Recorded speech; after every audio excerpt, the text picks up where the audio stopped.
Rob Flallow MP, just give us your reaction first of all on the EDL march last weekend. Scenes that came to Stoke-on-Trent that perhaps none of us wanted to see. The EDL are saying that it didn't go the way that they planned, as you know, other factions got involved and hijacked the situation. What did you feel of it as a sitting MP in the city?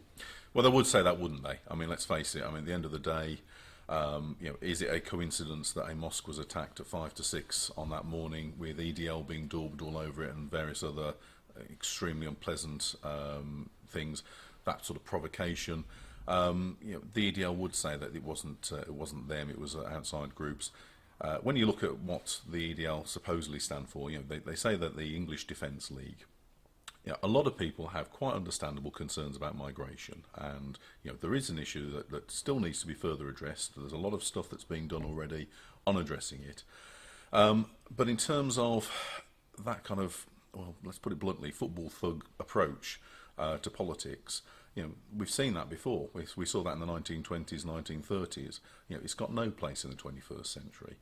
If there is a concern about something, if there is an issue, then it needs to be raised properly and discussed properly. And that's why, for example, things like the Australian-style point system were brought in, because the government recognised that there were concerns, legitimate concerns from people, that migration was not being handled in a way that perhaps it should have been. Or indeed, no perhaps about it, that it should have been handled, and therefore action was taken, steps were taken, and rather than having that rational debate and discussion, what we saw on Saturday was a bunch of thugs turning up who wanted to fight. Well, they're saying, aren't they, that they're not racist, that they would welcome moderate Muslims into their ranks, and that their key cause are, Sharia law courts, the poor treatment of soldiers returning, and I know you go out and support the forces. Yeah. But is that going to strike a chord with men, women and children in the street? That there is this fear that Islam's sort of forcing its way in, and you've had the Anjan Chowdhury and and that group's now been banned. But do you think that they could strike a chord with some people?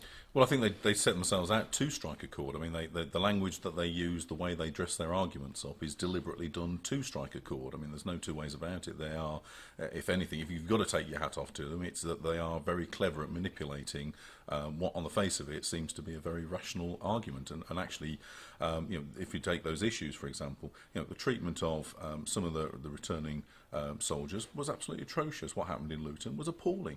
Absolutely disgusting behaviour, and action was taken, and where people were found to have broken the law, they were arrested and steps were taken. Quite right too. If you look at the situation regarding sort of more wider issues about Muslim extremism, the massive majority of Muslims who are in this country, or indeed around the world, are law-abiding citizens. Indeed, much as the same as it's in the Bible that you have to be a law-abiding citizen, it's in the Quran as well that you have to be a law-abiding citizen. And it's like anything, you will always get extremists. You get far-right extremists, don't we know that very well? You'll get Christian extremists, you'll get Jewish extremists, you'll get Muslim extremists. But rather than trying to tar every Muslim with the same brush as being an extremist, what we should do is what we do, and that's use the law. And where an organisation is clearly seen to be linked to extremists, linked to terrorism, it is a prescribed organisation, much as the IRA was back in the 1970s. It's a prescribed organisation because of its terrorist links, and therefore it is banned from demonstrating, and it is illegal to be a member of it. And that's the approach we should take. If there is an organisation that is clearly linked to Muslim extremism, then it gets banned, and that's what happens.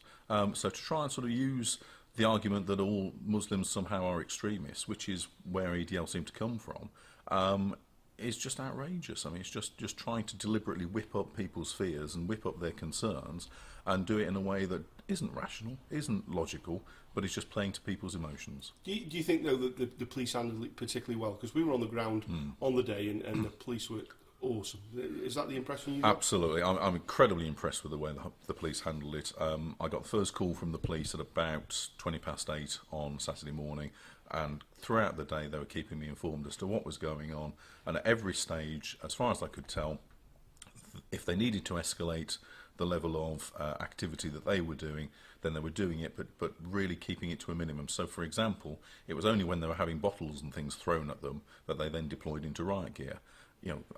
some would say, well, amazing that they didn't feel the need to deploy into riot gear sooner. Well, they didn't, because they wanted to keep it as calm as they could and only escalate when they really needed to protect their officers. I mean, as I understand it, there was something like half a dozen police officers injured. I think one of them ended up with a broken arm as well. And, I really feel extremely sorry and grateful to those folk who were putting themselves in the front line. Police did a fabulous job. No two ways about it. They were really dedicated, really professional in what they did. They tried their best to calm things down. When the EDL, for example, tried to break into a compound to get at the bricks to use as ammunition, they were there putting themselves in harm's way to stop the EDL getting hold of those bricks for ammunition. When the EDL tried to march on Cobridge, again, they put their officers there to stop them doing that. At every point, as far as I can see, the police handled themselves fantastically. Staying with matters of the right, Councillor Michael Coleman has already stated his claim that he's going to fight for your seat in Stoke South. Indeed. BNP going to be a threat, do you think? Well, I think they are a threat. I mean, they're a threat nationally, and again, for similar reasons that we've discussed just about the EDL, is that they find a way of playing to people's concerns. They will take something that is a genuine concern for somebody and adjust it in a way that blows it into a position where they can say, well, we're the only party that can stand up for that. So, I mean, there's all sorts of things on that score, but what I would say is really that when it comes to the election, what I hope the electorate do is decide to use their vote, first of all, because it's absolutely crucial. Whoever somebody's going to vote for, get out and use your vote, because that's the main thing. A lot of people forget that it's only relatively recently that women got the vote, and indeed the working man got the vote. It's not that many. You don't have to go back that many years back in history to find out when we didn't have the vote. So that's the first thing. The second thing I hope people do is actually look at the track record of what people have done, what people have achieved, and what they've stood up for and standing up for Stoke-on-Trent.